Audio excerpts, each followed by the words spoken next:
Hey everyone, it's Taking It Down, the TV podcast from the Alabama Take website. Today on the podcast, we're going to be discussing the final episode of this season of House of the Dragon, as well as the second episode of the Apple TV show Ted Lasso.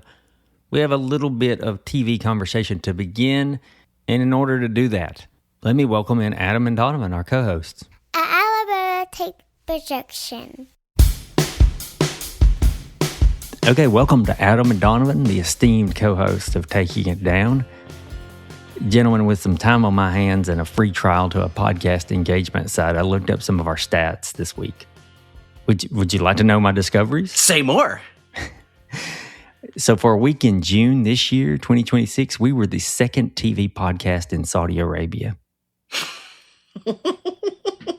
Well, they've got that cultural fund, right? That they've been, aren't we propped up by Saudi oil money? Well, I was thinking that maybe Trump visited them again and for more gifts and still wanted his fave podcast in his ears. They just racked up the numbers there. Hey, buddy. As of Thursday, we were the 22nd podcast for TV and shows in Jamaica. Huh. I know Donovan's big in Jamaica, so it does seem to track. I mean, I like Jamaican food. Most people from Jamaica come to me rather than the other way around, but if I got an invite, I'd probably be happy to see their island home.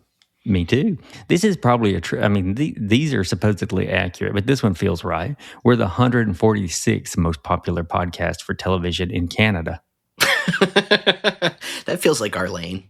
Yeah, I'll take that. Yeah, that seems about right. Yeah, for us recording on Sunday afternoon, we still haven't watched the debut of the HBO series Lanterns. Debuts tonight for us, sitting here on Sunday, based off the DC Comics title Green Lantern and its various iterations. Seem to be played here as detectives, which I believe is pretty accurate to how they are in the comics. Yeah, they're space cops. They're space police. And like anything else in a 86-year-old franchise, it varies depending on who you're asking, right? Like how much that's going to be emphasized. Yeah, who wrote it? They're space police.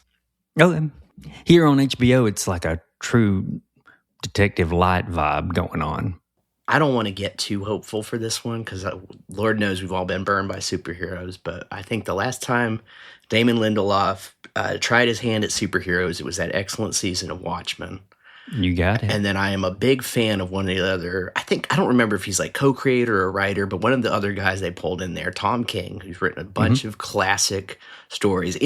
This guy, interesting as all hell. He was literally in the CIA in Iraq, and one of his first graphic novels is like, not obviously you can't talk about what he did, but is about Iraq, like literally about Iraq. So interesting guy. But on top of that, good writer who has a knack for taking, like not old, but like, these characters have been around for quite some time and making you feel like there's a little bit of a fresh shine to their story. So I've been very high on a lot of his stuff. His graphic novel about the Iraq occupation is called The Sheriff of Baghdad, and it's pretty interesting. Okay. This sounds sus as hell, Donovan. Yeah. Well, I mean, Green Lantern has always been kind of a psyop, right? I don't know. I never was into the Green Lantern stuff. Like the DC stuff or comics I would buy when I ran out of all the other comics that month, and I was like, I just got to have something. What a ringing endorsement for DC. I would put Batman a little into the mix of regular readership. Blaine has maxed out his Archie comic collection. I guess it's time to turn to DC for some real shit. I meant Marvel. No, I never read Archie. I couldn't even tell you what Archie was about until that show. You couldn't have said what Archie was about until Riverdale came out? And even then, I wasn't sure. Huh. I just assumed that you got, like I've never, I don't think I've ever sat down and read an Archie comic, but I've, absorbed it I don't think somehow. A human has. It's definitely like an early for robots by robots project. Oh, I thought it was a bunch of teenage kids wanking. Having been exposed to some of old Archie comic stuff, you would sometimes wonder who is this for? Because it's not horny enough for its target demographic, yet it's too horny for anybody else. So So we got Lanterns debuting. It stars Aaron Pierre and Kyle Chandler, and he's from many TV shows. And you're right, Damon Lindelof, big hand in this, one of the co-creators, writers. He did excellent work with The Leftovers, did great work with Watchmen, as you mentioned. It's like he learned from Lost. It's like he learned from Lost how not to make a show that I would enjoy. Mm-hmm. He's like the opposite of Ryan Murphy. Rather than continuing doing Ryan Murphy things, he learned, and now he does Damon Lindelof things that I respect and like. I just want to do a temperature check on this one. Adam, I'm sure you've seen the trailer. What does it look intriguing? You're telling me about it for the first time, Blaine? Is that a joke? No. Oh, I would have assumed with the HBO shows, when you hit play, you've seen a Lanterns ad. I'm still pretty busy, like, attempting to not disassociate from life when I fire that portion up, So you skip it? Yeah, or I'm just kind of not there. Wow. Okay, well, it doesn't really look like a superhero show other than when they do superhero things, which is... I'm intrigued. Any connection to, particularly of the things that y'all just said, the Watchmen season, which I think, looking back on... I can't even remember what year that was. That was post-COVID, right? Or was it right I believe before? What? Let's just call it the last 7 to 8 years of HBO shows that maybe didn't become recurring, whatever. I think of the ones that we really enjoyed, Watchmen, to me, stands head and shoulders above the rest. So I'll put some odds on this.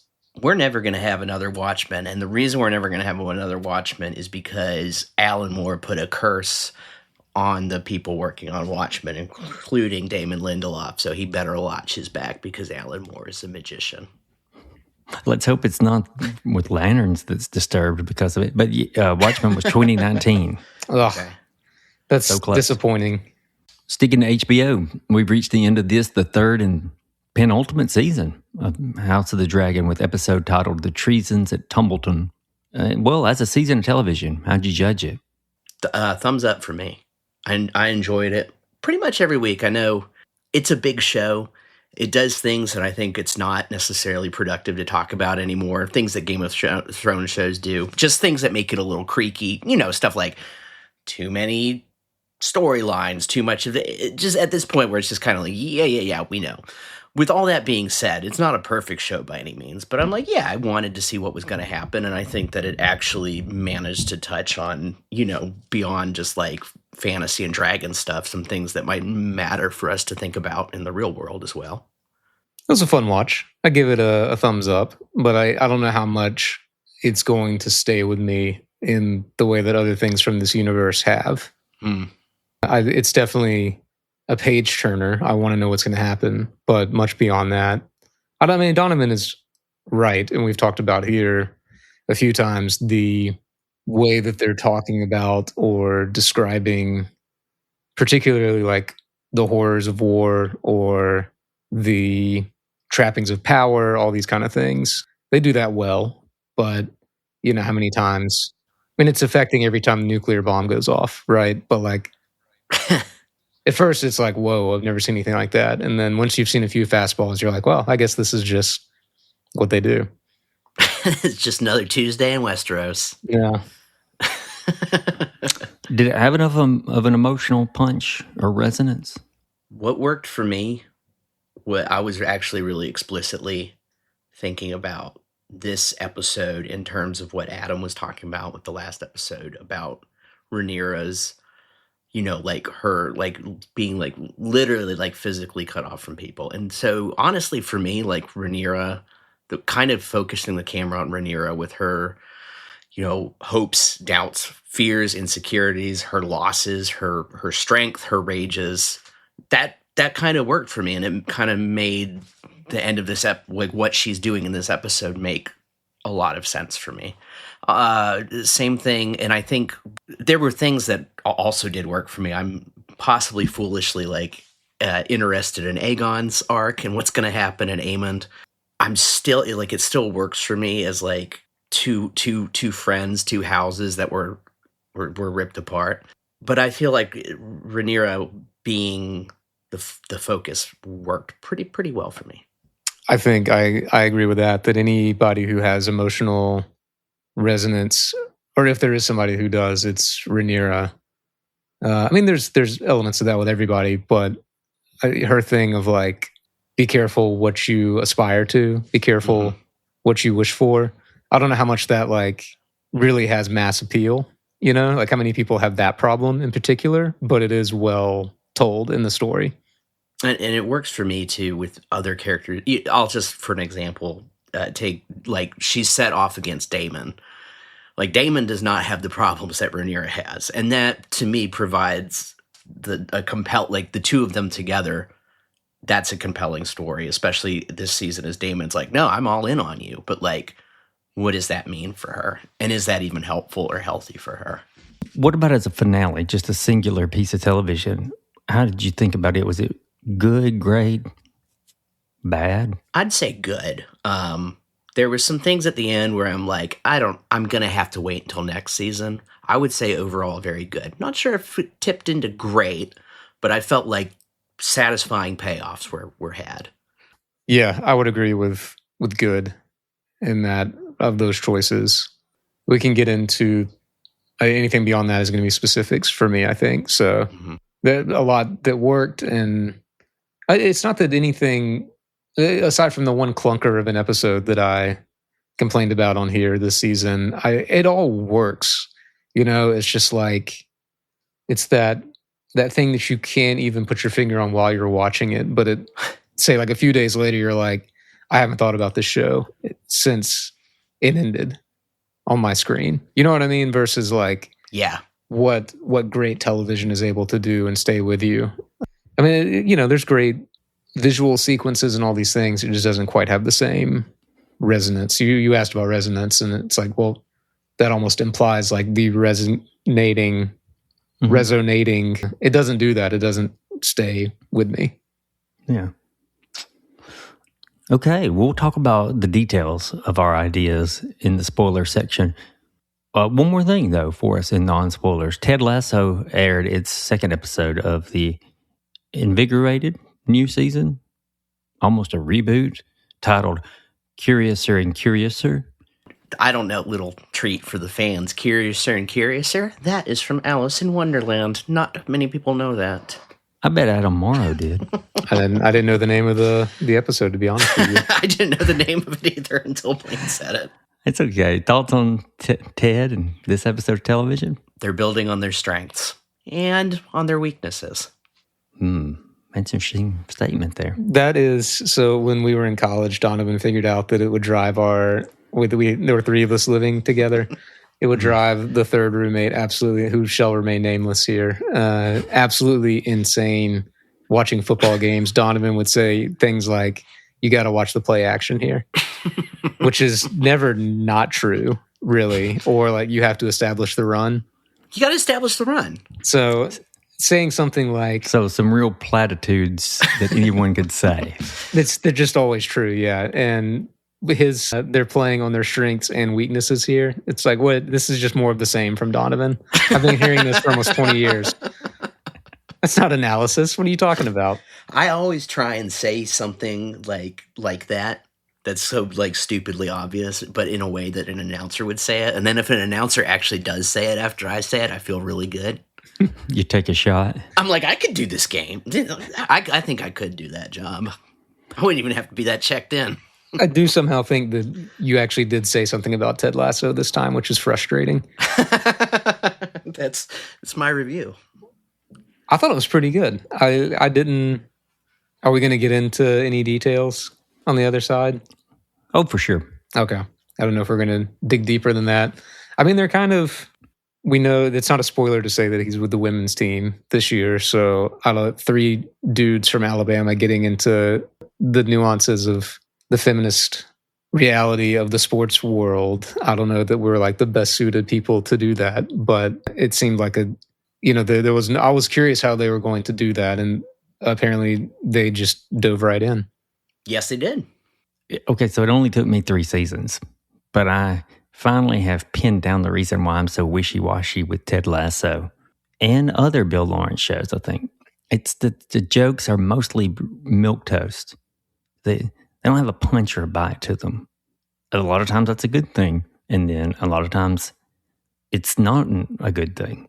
Yeah, I will say, I think that I'm not sure if like I agree with like all of them are, but I do think, Blaine, that you hit on something where it's like when it's getting most frustrating, that's definitely an element of it. It's a hard balancing act to do, right? Like it's almost like especially some of the later seasons of Ted Lasso didn't necessarily have a target in the same way the first season did. I'm building this plane as I'm landing it, so I'm not quite sure what I mean by that. But you know, it's not necessarily a bad thing that it's not lashing out at anyone. But at the same time, that bite can be, you know, an element of that bite taking that away. You're taking away a possible element of great comedy. I think that's what I feel.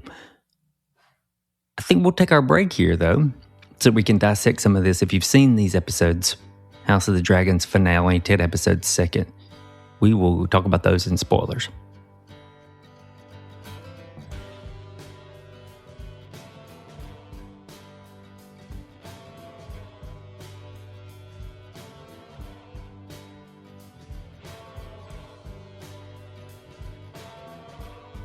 Flying back into the House of the Dragon, its finale for the 3rd season, titled The Treasons at Tumbleton.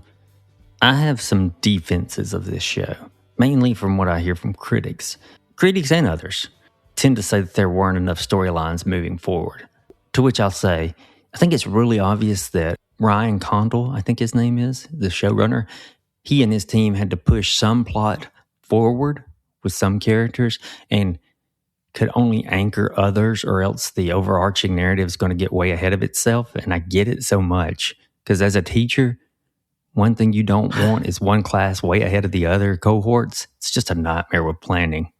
And you can kind of see that. Like, okay, so Eamon does have to stay at Heron Hall for an extra episode. It's fine with me. It's because here's what they're doing. I think when they anchor a storyline somewhere, they give them enough interesting things going on there that it satisfies me. I think I'd agree with you there, Blaine. The flip side of that being like, you know, if you're not giving me enough, I feel like it's, you know, I'm not going to be satisfied. They did enough to keep me sad. Like, would I have loved to see Eamon jumping around and doing Eamon thing in the finale? Sure, but I liked what we got, and I'm assuming that, like you said, Blaine, it's checking in on our characters, reminding us where they are without letting them all get ahead of each other, because it's setting up pieces for whatever's happening next season. I also think there was a pretty massive payoff.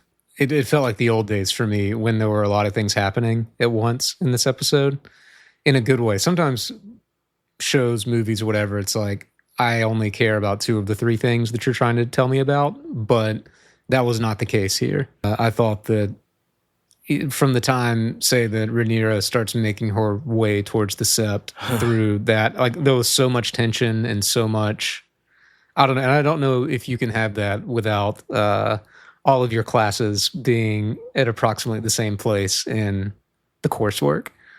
I thought it was the opening to this episode with the Maester having to wake Rhaenyra to tell her Aegon's resurrection has happened. I thought that was great, because sometimes as viewers, we need to see that, oh shit, some news travels incredibly fast in this world, while other things aren't as important and may not get to Rhaenyra or Daemon or whomever, you know, the next morning. I thought that there were a few good moments where they've played with, we've talked about like Daemon's ability to fast travel, essentially. He's got a fast dragon. Yeah.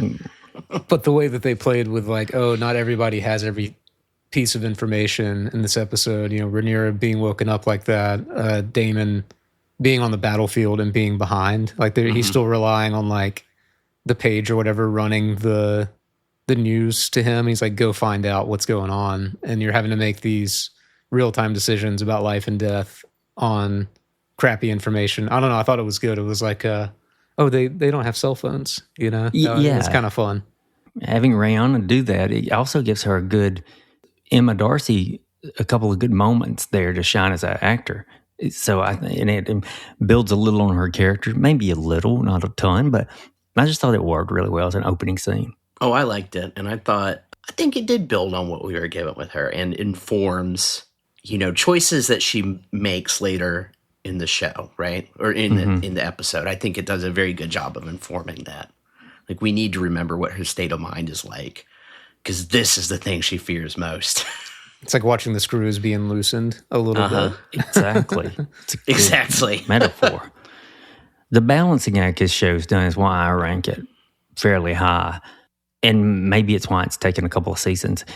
You have these characters on either side that you care about living, at least a couple, I think most of us do.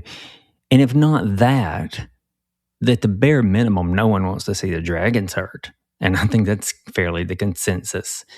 So it's done some good balancing of showing us pretty much everybody everywhere, what they're doing, not just what they're doing, but what builds upon who they are, what makes you like them, dislike them, or go from disliking to liking, as is the case with Aegon.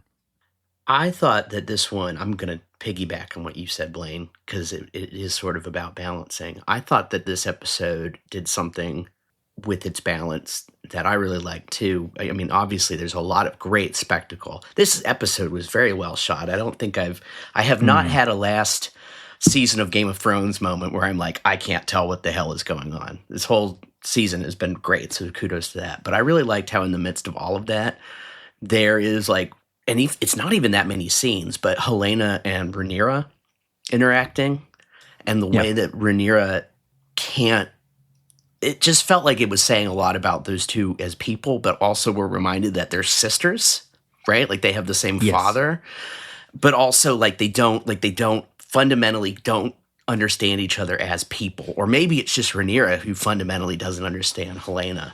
And I thought that paid off very well for me by the end of the show, but also as sort of an emotional core running through the show. That's like, what will she do? Her being confronted with the line, living is not just not being dead, or whatever that was. I thought, oh, that's pretty good. And it was very good. And I even like stuff they did, like with Helena describing like the insects. Like she's trying to share the things that are important to her with Rhaenyra. And Rhaenyra's mind at this point is, she's locked in its power. It's almost reminded me of, not done as well, but, there's a bit in The Lord of the Rings where the Ents are talking about how they can't understand Saruman anymore. And they're really like his mind has changed. Like the way like he doesn't think about living things anymore. He's thinking about power and dominion. Right. Which is a much simpler way of viewing the world. It doesn't gel well with precisely. Yeah. Especially something like, Helena's sharing about these beautiful things. It's like, well, what good is beauty? Like beauty is like the least utilitarian thing there is, right? You can't use it. Not really, if it's going to be if it's just beautiful for beautiful's sake. And Rhaenyra needs to use every weapon she has right now. This show does a very good job. We talked about this before. Like in this universe before, it just seemed like people were seeking power and like not really questioning why. And I feel like this show is doing it, like you saying beauty for beauty's sake. Like we haven't seen a ton of that in this world. We have like heroes who maybe, they surprised they can compose poetry or they whatever, but like generally, like even if they're trying to tell us that they have a more expansive worldview, it's like they just enjoy wine and sex. You know what I mean? Like they're not like, there's not a lot of funny term used after that, but it's not really fleshed out like that they are enjoying more than just the acquisition of power, money, these sorts of things. Even like intelligence is really seen as a means to an end for most of this. So having someone that is completely out of step with that, stand alongside somebody who is completely fallen into the trap of nothing but power, that was a good scene. Yeah. They do a good job on multiple levels on having Rihanna practically want to scream, I ain't got the bandwidth for bugs, motherfucker. I've got people who need fed, who aren't paid. I've got this SEP, these fuckers at the SEP who won't queen me. The problem with Rhaenyra this season, the game is just moving too fast. She's like a rookie quarterback in there, and it's just the DBs are flying around, and she can't keep up. This is what happens when someone absconds with your treasury.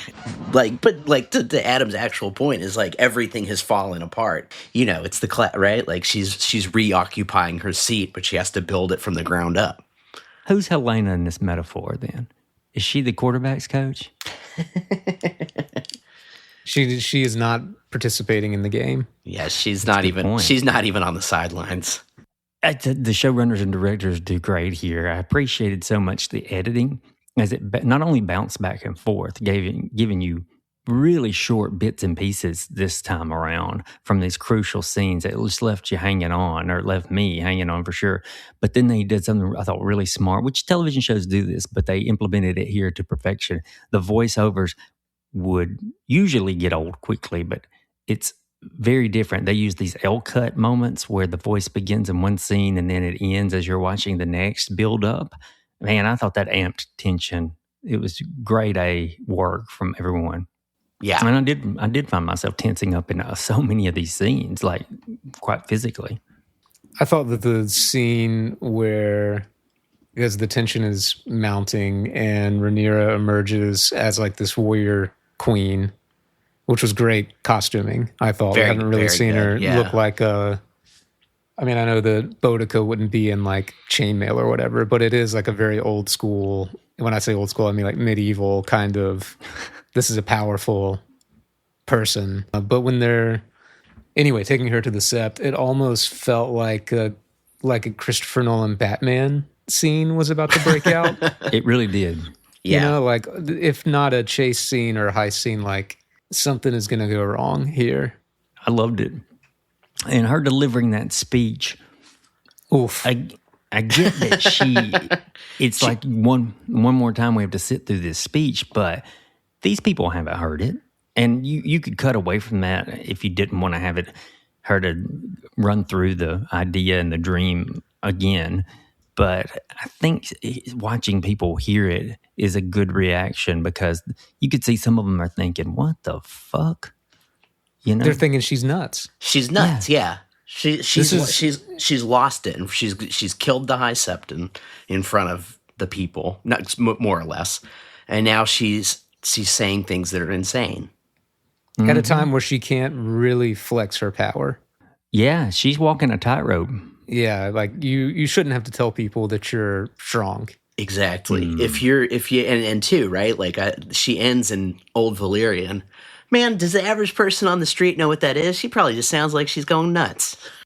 Speaking in tongues, man. Her fragility has brought her to this point. And she's like, she's grasping at straws. But I also thought it was good. Like, flip side of this, I thought it was good because it builds on how she sees herself, or how she wants to see herself, where she is chosen. So she's like, okay, I'm chosen to be the prince who was promised, to be part of this prophecy, to be with the gods. Need me to be, like, of course I'm going to share this to you and it's going to work out. Like, it's an act of like desperation, but it also made sense to me from where she has been. Oh, that's part of it. Yeah. It makes perfect sense for her to say it. Like, I was thinking in the moment, okay, this could work. And then you start seeing the reaction shots and you're like, no, it's not going to work. No, and it's just pure flailing. You know, we said early this season that in a way her and, you know, Damon is like a believer. She's a true believer in this whole thing. And I have seen reviews where they say they think that all of that is clunky. Even in the original run of the show, they're like, I don't care about this prophecy, you know? And I strongly disagree with that, because I think it's one of the more interesting elements of the whole universe, that there is an existential threat out there that blah, blah, blah. That's been talked about even just here. But her completely caving in to like one of the conclusions of that we've already talked about in weeks past is like, you go insane because you think that supernatural powers have given you your power, which is not a place of responsible leadership. You know, do you really have everybody's best interest in mind if you're ultimately like this maternalistic figure she's just completely lost it. And to go from setting it up where she's telling her kid, like, I have to tell you this family secret, you know, and you know, you're even wondering in that scene, like, should she be saying this here? You know, like, could the guards overhear this? Is this like something that shouldn't? And then she just goes up on the stage and tells everybody. Well, please note that she's talking to her kid. And she says, I got to tell you this family secret, but let me go kill this priest first. Sure. And then we'll get back to this story. It's going to thrill you. the speed at which she went from like private conversation to poorly making her case in front of the people was you want to cheer for. She's set up to be the hero, anti-hero, whatever, and Yeah. it's just gotten sloppy. Yeah, I've been pulling for her, but she is dangling off the cliff in this scene. I'm not sure how much we were ever meant to be pulling for her. I think that's a good point, too, Sympathetic, by the way. yes. I don't think she is supposed to be unsympathetic, and I don't think we're not supposed to empathize with her.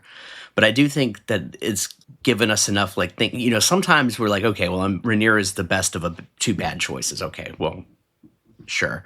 But I think the show has done enough, and enough stuff played out in this episode that it's like, just like, remember, like whoever wins, there's still like an absolute monarch on the throne, right? Like, what I mean by we're supposed to pull for her in some ways is that like the arc of the story, we are conditioned to think this person that we met that is the daughter of the king and has this, like, she should be, you know what I mean? They're playing with our expectations of... For sure. Obviously, we have been meant to question that all along. No, I do think they've done that pretty well. And have done it... I like when shows or movies do something where it's like, like we're questioning Rhaenyra at the same time Rhaenyra is questioning herself. Like, I like when it has like the audience is feeling the feelings of the, of the character. I think that's fairly well done. The other side of the coin is Aegon, and Thomas Glencarney's just up the levels of his performance more and more this season. Yeah, I'm here for it. His delivery of "I'm alive" that was great. It's one for the ages. He's already said that people are yelling that at him on the street. I love it. I hadn't heard that. It's very funny. It's such a good line. I mean, he killed it. He killed it. The second actor who kills it, I thought, in this episode is, of course, it's Matt Smith. He can certainly play up a guy who just really wants to kick some ass and talk some shit. He's still making up for not getting to be king, I think, after his brother's death. I think there's a little of that lingering in his performance where he's like, I should have gotten that king role, Yeah, he's the leader of men. He's the one who inspires them. He leads them into battle. What does Viserys do? Exactly. And the thing is, he backs it up every time. Again, this is our longstanding debate of like, are we actually supposed to like this character as much as we do, or is it just Matt Smith? And if you had told me when he was playing Doctor Who that he would play a badass knight, I'm not...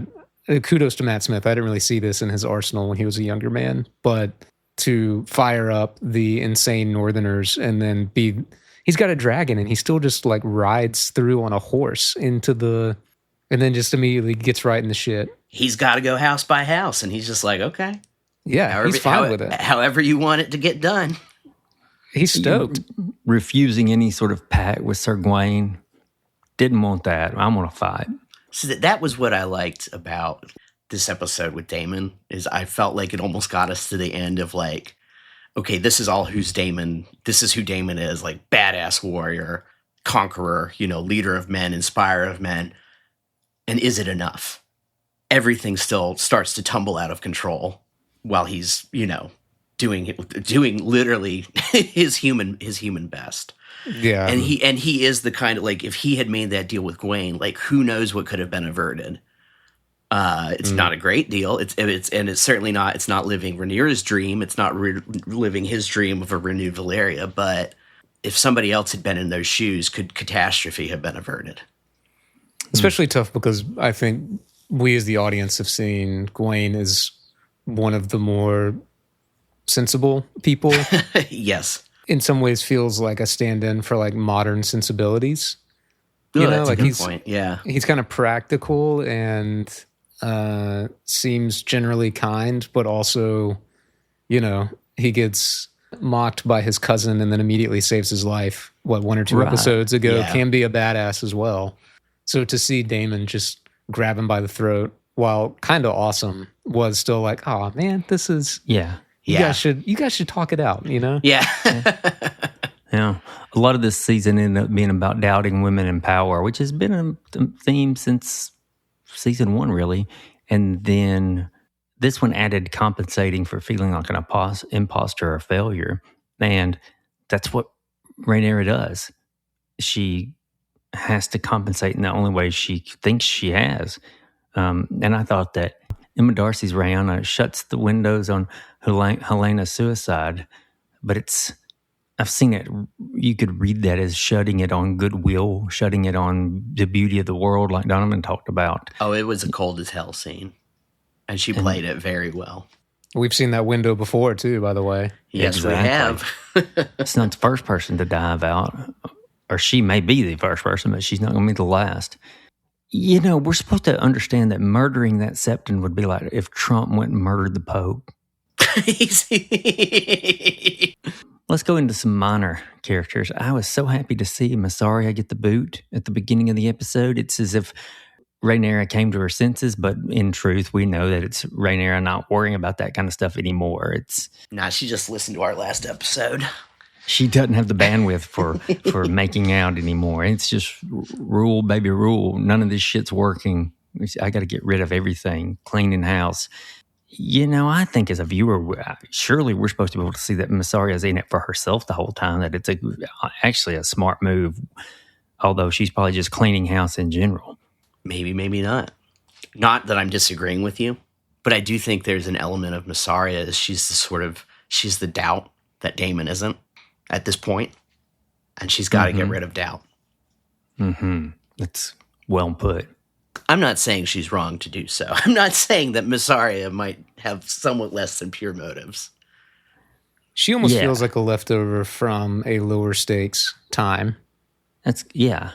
I'm not saying that she might not emerge to be up to some life and death kind of stuff, but there's some high stakes happening all around her, and she's still like, who is she being honest with? Is kind of which obviously information is power above just about anything else aside from literal dragon fire in this universe. But it felt like a footnote to me.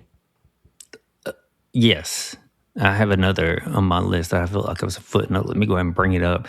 When it comes to Helena, I feel like the show didn't know what to do with her much. She didn't feel as important as she is in the books, I'm assuming, or as we're supposed to feel. I was never sold on that. So I'm not saying it's a perfect show.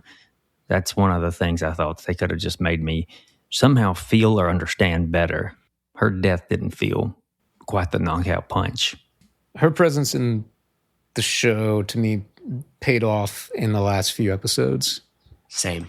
Like the holding the mirror up to Rhaenyra, the Donovan really let us off on. That seems worthwhile for that character, if nothing else.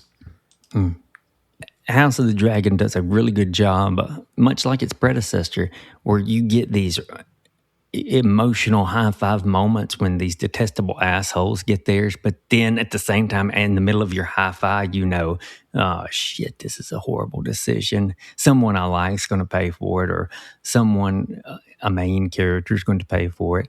And that's the way I felt when that high septon got the blade. I was like, yeah, this guy, they're in there with swords. Just play along for a minute, but then he gets it. He's got integrity, Blaine.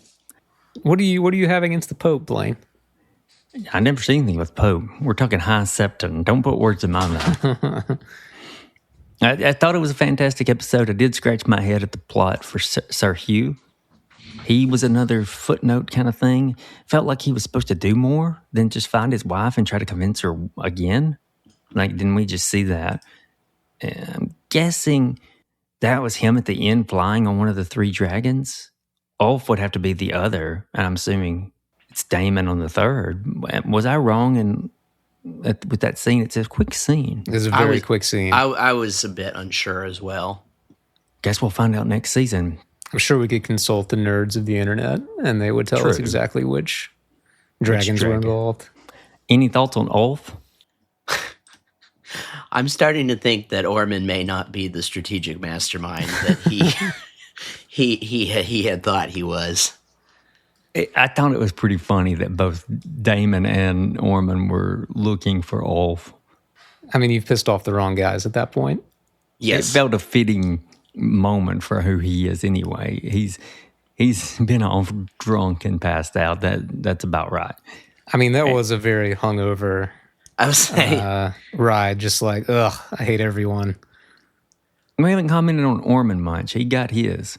Thanks to Roddy what's his name? Roddy he's a really cool name. Yeah. Roddy the Northman's leader. He was a cool guy, and he welcomed death with open arms. Arm by the end. Oh, thank you. That's a pretty good point. Let's have a look at this latest from Apple TV's Ted Lasso, which is its second episode of this renewed season, you could call it. I thought it was one of the lesser episodes of Ted Lasso as a whole. I know we're only 2 episodes into a season, but I was afraid that this might be the case. There's no real subversions. The jokes I didn't think were very funny, and it was all a predictable episode. And I thought that the predictability really hurt. Mainly the humor, but just as an episode in total. Your problem with it is that it was predictable? Yeah, that I knew exactly where it was going by. Let's take one aspect. Okay. The assistant coach who's an asshole, but then she's got a heart of gold, and it's going to take Ted to get it out of her a little bit as well as hire her at the end. I thought that was a good 35, 40 minutes of just knowing, I know she's going to get hired. I know she's not going anywhere. I think, I don't know. I felt that could be wrapped in a 15-minute. I thought that there were 2 elements that they didn't subvert that storyline that we all knew was coming from, you could see that from outer space. Ted Lasso's, the goodness of his heart will win this cold person over. One, I think her being like extremely competent and unapologetic about it at her job that is good. A little different than, he's helped Beard was in a bad spot. Nate was kind of this bumbling wonderkin, whatever. Roy had to be softened, all this stuff. Like, this is a different version of that, I think. And 2, the way that we alluded in the intro to dealing with like some pretty big societal themes here, right? Like women in sports. What should that look like? And for him to win her over, when the team goes into the locker room and they have like this actual space they can call their own, and she starts like getting misty-eyed. I'm like, oh, this is a new way for Ted to win somebody over that I thought was a nice touch. Mm-hmm. And again, we are just dudes from Alabama who probably shouldn't go out on too much of a limb to say that, things like I found that moving, but I don't know how somebody who was dealing with that reality every day would find it. But yeah, that storyline was good. It's the bigger things I think were either more predictable or not as worth my time. I'll give you another one. Another bad sign here is the will they or won't they between Keely and Roy. We've seen that. Yeah. Okay. Strengths and weaknesses. Yeah. I was just worried that this season would be Ted Lasso, but with women. Well, that was what I was hoping for. I'll say this. Why was that? Can I ask why that was a concern? Yeah, sure. Just that it would just be the same. Like rinse and repeat with the old. Paint by numbers. He's going to have to encounter someone he's got to win over, like a Roy Kent. He's going to have to, same thing. But there are promising things, and I'm kind of holding off on the positive until I get the negative out of the way. I'm so uninterested in the entire Coach Beard saga in this episode. It made zero sense, really, if you unpacked it at all. And I know it's a comedy. We're not supposed to unpack it that much, but he just didn't want to be seen talking to Ted until he could officially be his assistant coach. It just seems like a silly reasoning to have him look funny and avoid the inevitable. Big setup for a little payoff. Oh, it made me laugh when he's like sneaking over to him in the bar, because presumably he doesn't want the press to get on him, right? That's right. Yeah. As dumb as it was, him making the office supply Ted. That did make me laugh. Beard is he's not always the funniest guy. Like, people who are supposed to be quirky or whatever can be kind of like, I roll my eyes sometimes with that kind of stuff in these comedies, but that was a funny moment. His best moment was when he lowered the blinds quickly. The jump scare? Yeah, that was as good as it got for his, I thought. The two twins who are constantly fighting, bickering, I don't find that funny, but that may just be me. Because I see that all day long, and watching it in a show can get really annoying for me quickly. They're center backs. They're going to be a liability on corner kicks. Not a lot of height. There you go, people. It's why Adam's on this show. Got to watch for the play action here. That's it. I think maybe a move to defensive midfield would be good for him. I'll move into some positives. I thought Boots was really interesting. Can't wait to see more of her. That when you said it's always the same joke, her interaction with Ted, I thought that immediately flashed to my mind of like that was a little different. That was a good joke, and it had a little oomph to it. Yeah. Another smart thing I thought this episode did was to make the subtext into text. You guys mentioned this in the non-spoilers, where Rebecca just has to reckon with the idea of feminism, and is she a feminist? And she takes it to her mom even, and her mom says, "I hope I didn't raise you like that." It was good. Yeah, it was funny. Having her read and quote bell hooks is pretty good. When it comes to the jokes, did they almost steal the C word joke from Arrested Development? 100% yes. Was that an homage or a Let's say it was a loving homage. Okay. He'll make you a firm offer. Maybe I thought too much, but May, the bartender, offering Ted a Guinness for breakfast, wouldn't she have known he wasn't a drinking man by this point of their relationship? Felt like a weak attempt to have her say the joke about yapping dogs and cocaine users. Well, Guinness that's not beer that's not alcohol to the English. It really to isn't, Europeans. is it? Yeah, that's like water. Just a little bread. They're like, it got us through, drinking beer got us through the Black Plague, and I don't see any reason to stop it just because I'm an alcoholic. So anyway, some of these things I just felt made the episode itself run a little long. It was a long episode. It was 47 minutes or something. I don't think that it excels in the fort. I think that the original tighter runtime. I think we actually ran into this problem with the Arrested Development once it got bought by Netflix and they had those longer season 4 episodes. It was not as tight. Yeah, a contributing factor to it not being very good. Yeah. One of a few reasons. That's true. It was very much like, I made the joke, but like they're strong where they're strong. Like if you were, and like I think that I mean that more than even just in the jokes, but like I can see that like, okay, if you were a viewer who in the first 3 episodes or first 3 seasons who like, it made like one of the things you liked about it was that Ted acknowledged and respected and listened to everybody. Like, well, there's some of that in this episode. If you like that Roy Kent swears, well, there's some of that in this episode. If you like, like the football culture jokes, yeah, there's a little bit of that in this episode too. But then, playing to all your strengths sometimes means falling to your weaknesses. Tell us more. Well, I mean, I think Blaine kind of laid it all out, right? Where it's like if you're repeating, not that I think they're doing exactly the same thing, but if you're giving people what they love, it doesn't necessarily mean that you're growing or changing, which may or may not be a bad thing. I think we're just looking at the hero's journey once again. Ted's already in his different world, so that phase is complete. And the next step was meeting his allies and his mentors, especially with the assistant coach. And since we knew where it was going, I just felt like it could have been a tighter episode. I think if it would have been a tighter episode, a 25-minute episode, I would have liked it. I liked our introduction to or him getting the team together with the assistants, and we have to spend a little bit of time with the players too. They have to become characters, and I thought I did see Jason Sudeikis apparently personally called everyone who wasn't going to be in this season, who had been. That would be because he didn't want them to find out like Ted Lasso's back. Why didn't I get a call? So when he went around and looked at all the players' lockers in the men's locker room, I was like, oh, that's a nice touch. Yeah, but I guess that first season, obviously Ted is going through some stuff as he attempts to get the best out of everybody else. We still have the wild card of his family moving over. Which I was kind of surprised they didn't go ahead and implement that in this episode.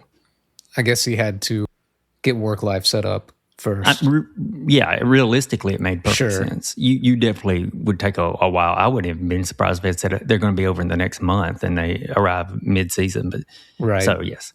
Not my favorite episode. I thought it was one of the weaker of probably the whole 4 seasons, or at least the last 3. But, when I saw the runtime, I did think, we're going to get to meet some of these athletes. And we really didn't, except for Boots. The rest of them just kind of got They were nod on screen, yeah. Yeah, we're on screen. Anyway, I think that's it for us. Remember that, I don't know, what are we remembering this week? I don't have one. Remember that Orman wasn't quite as good as he thought he was. Remember, if you think you're as good as better than everyone else, you could get something shoved up your butt. Have a great week, everyone.